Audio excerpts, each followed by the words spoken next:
Congressman, first and foremost, thanks for doing this. We appreciate it. Talk to me a little bit. We are 124 days into this new legislative cycle. Talk to me about the issues that are most important that you're really fighting for out on the floor every day. Great to be with you, Jake. Good to see you here in D.C. Well, we're fighting for a strong national security. We're fighting for a strong economy, and we're fighting for common sense.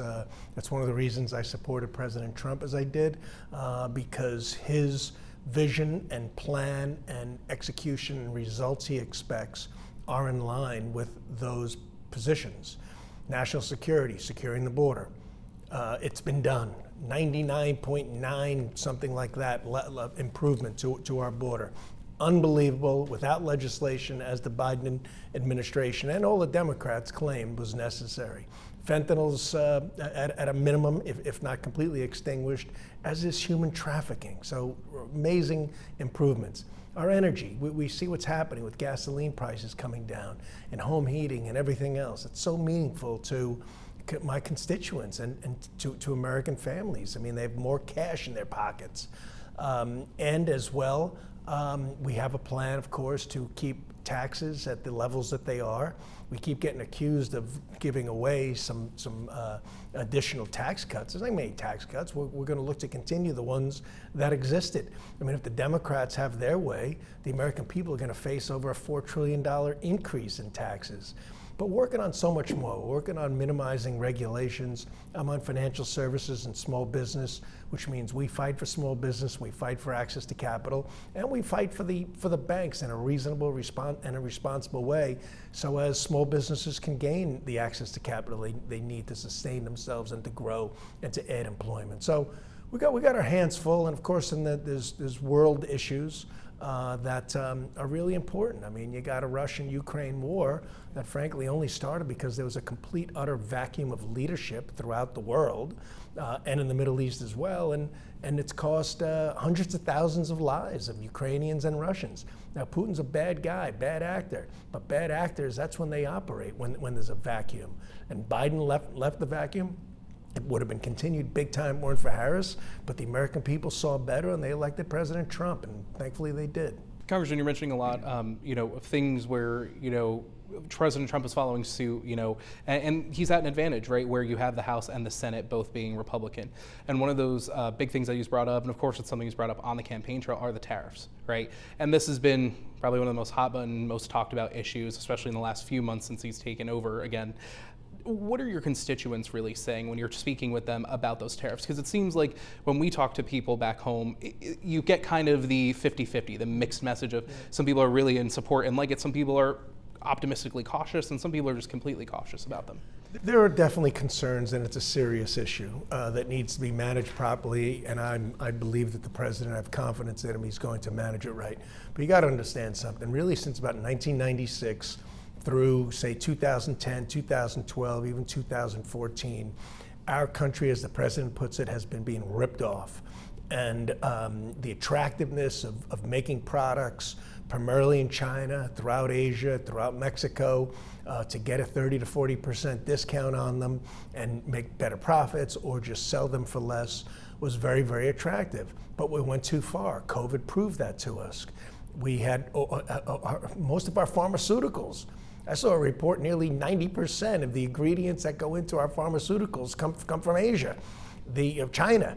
The semiconductors and semiconductor chips are made in Taiwan, thankfully, but Taiwan tends to have them surrounded, for crying out loud, and could take them. So that would have unbelievably fiscal disaster, financial disaster on the U.S. We can't leave ourselves at that level of risk.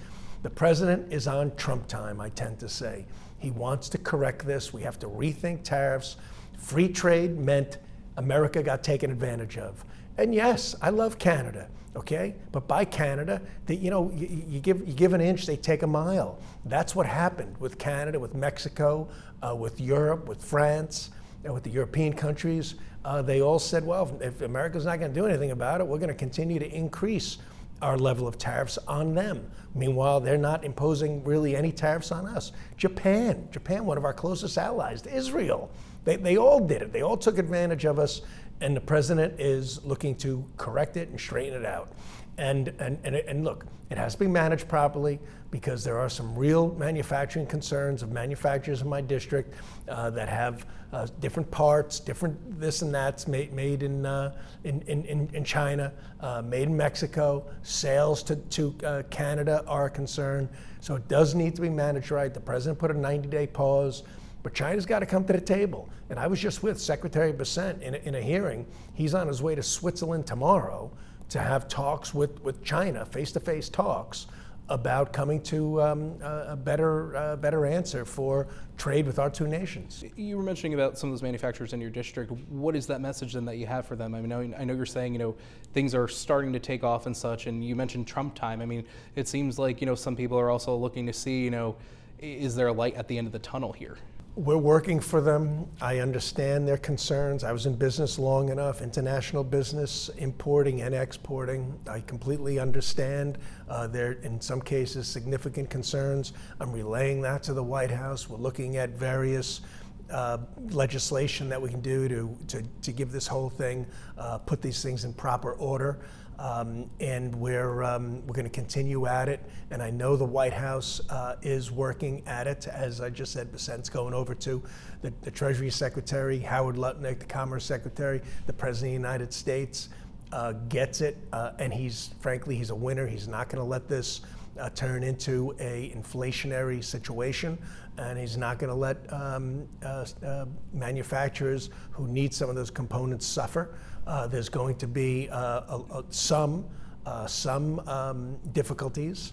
There already exist some levels of uncertainty, but I tend to say, you got to break some eggs in order to make an omelet, and that's happening. And I don't mean to minimize it, because to many people that are probably watching this have voiced their concerns to me, and we need it corrected to the best for them, but what's also best for the greater good of the United States. You were mentioning about people voicing their concerns, and one way many members of Congress do this over the years is town halls. And I know you hosted a telephone one in the beginning of April. Talk to me about that there. I know you mentioned the manufacturing part, but what else are the people really concerned about? Do you feel that there are issues, based solely off of decisions the president is making? Do you feel that there are issues also, from their everyday lives that they're feeling, still, the burden at the grocery store, things like that, the gas pump? What are you hearing most from them? No, they're really not. I mean, inflation is largely under control. Interest rates should come down. We're actually going to hear some news on that today. Maybe not today, but very shortly. Groceries, gasoline prices have certainly come down.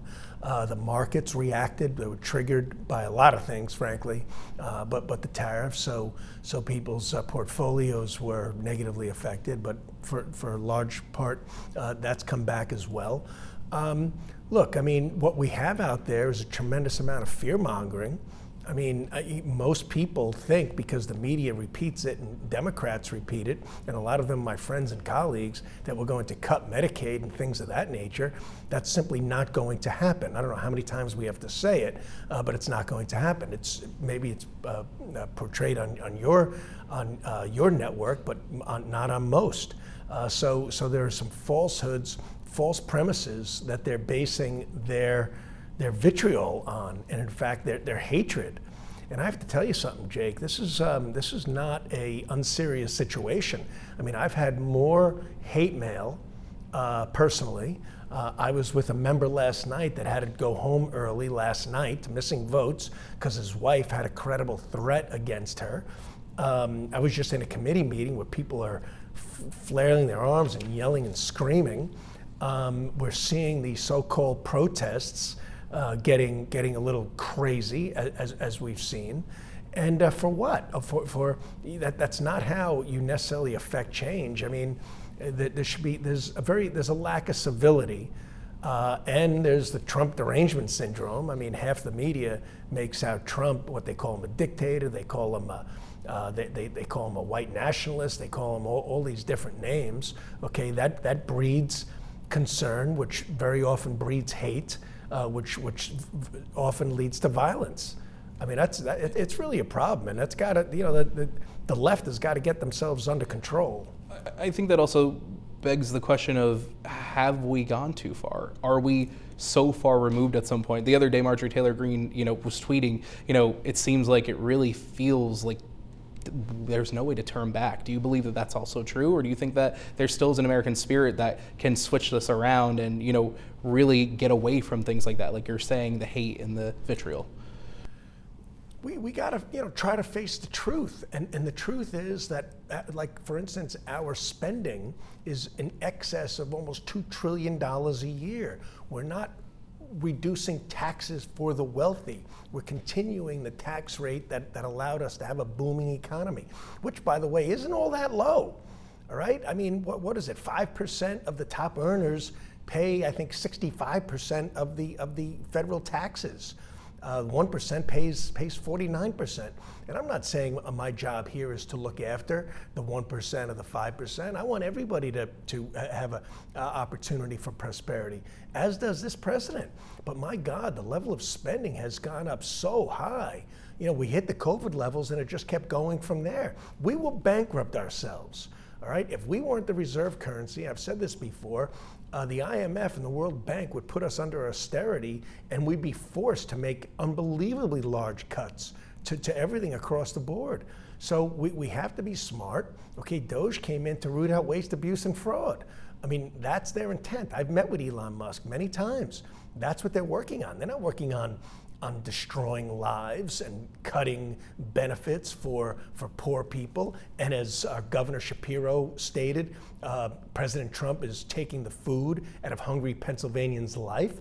I mean, he actually said that. Okay, completely false. And meanwhile, he knows damn well he's got more than $18 million sitting in funding for food banks. So that kind of rhetoric creates hate. And when you hear that, if you actually believe that, you think Trump's a monster. Okay, none of it's true. But it seems like enough people are believing that then, right? I guess going back to my original question, do you feel that there's still the opportunity for us to come back from something like that? Or do you feel that it's so divided now that it seems like we're between kind of a rock and a hard place? I'm going to do my best. That's all I can truly do. And I know a lot of people feel that way. I hear Democrats say that on occasion. Let's see them do it. I really don't see them doing it. I mean, I hear things like, we're going down, let's get 1 million people to come down to DC and fight, and other rhetoric. And yeah, we have some on our side, but I think right now it's like 10-1, left versus the right, as far as the really virtually dangerous language coming from them. Let's switch gears then a little bit. Let's talk about term limits.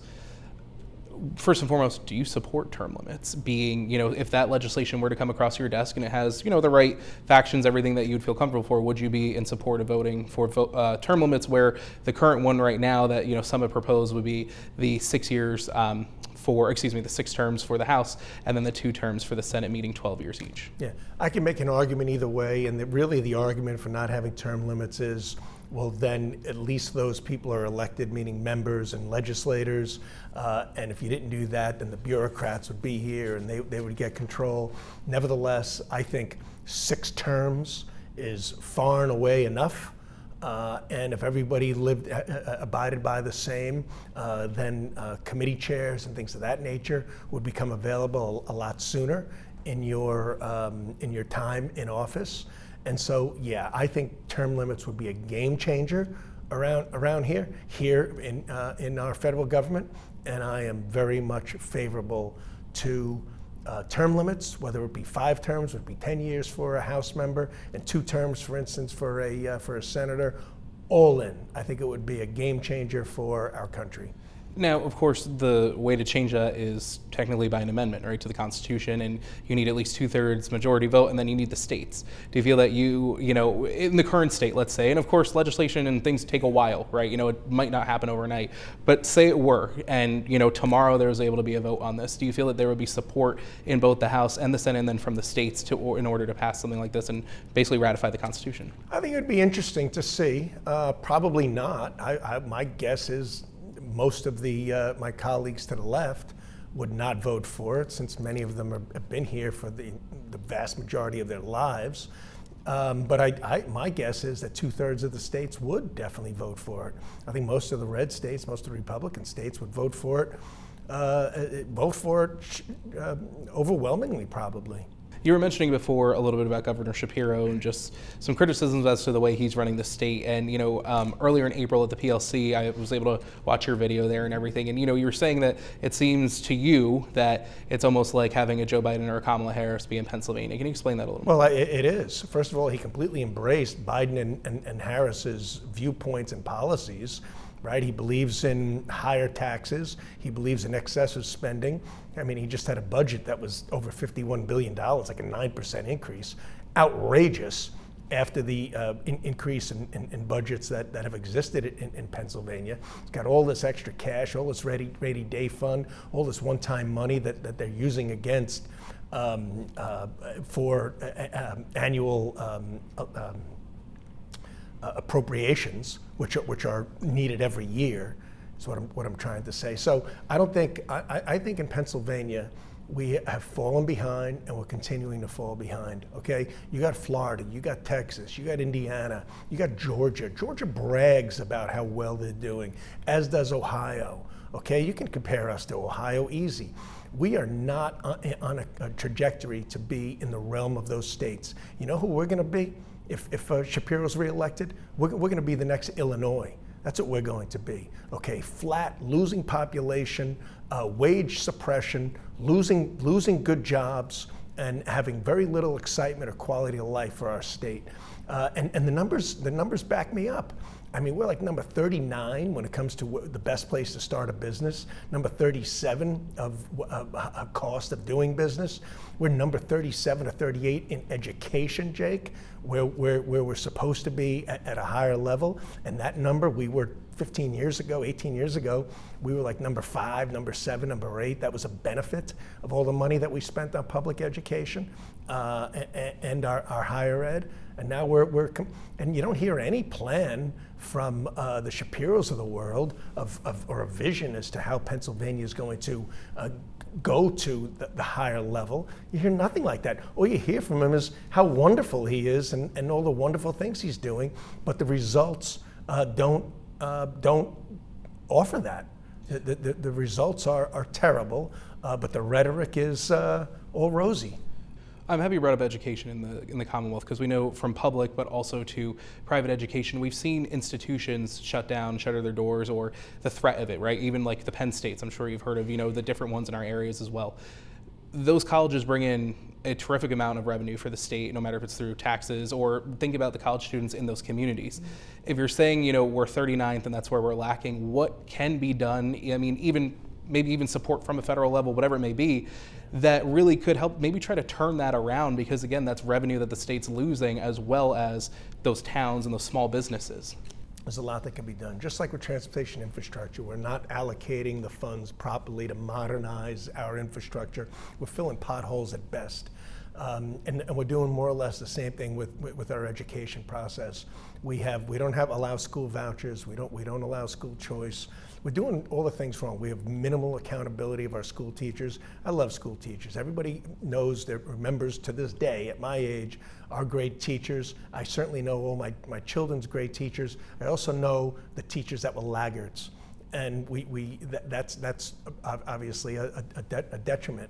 So we can do a much better job through proper management and actually weighing in with our education. But bringing up Penn State and some of the other schools, look, I was on the PASHE Board of Governors for a while. I really appreciated being on that. I learned a lot, and we did a lot. Our PASHE system's great, but they're going through changes. There's less people going to traditional college.